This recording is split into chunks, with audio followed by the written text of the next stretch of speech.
موقع ذكرى الإسلامي يقدم لكم هذه المادة.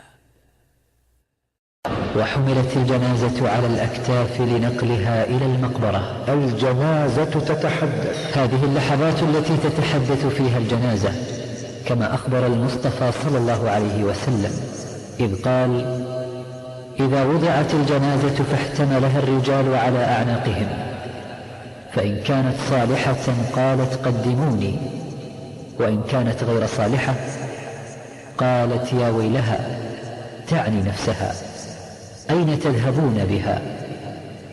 يسمع صوتها كل شيء إلا الإنسان، ولو سمع الإنسان لصعق.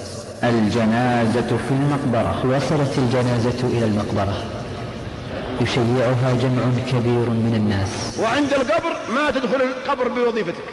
هل سمعتم بأن ضابطا دخل القبر بنجومه على كتفه، أو مديرا دخل ببشته وماسته، أو تاجرا دخل بشيكاته وصناديقه؟ لا. أين أموالي؟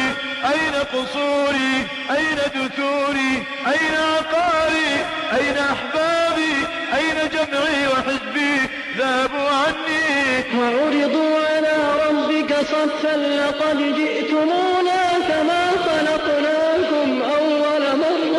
يخرج الغني والفقير والقوي والضعيف والأمير والمأمور والملك والمملوك، كلهم يجون في البدلة الرسمية الموحدة وهي الكفن. الله أكبر أخي، ماذا ستفعل إذا جاءك قبل ذلك الملكان فأجلساك وانتهراك وسألاك: من ربك؟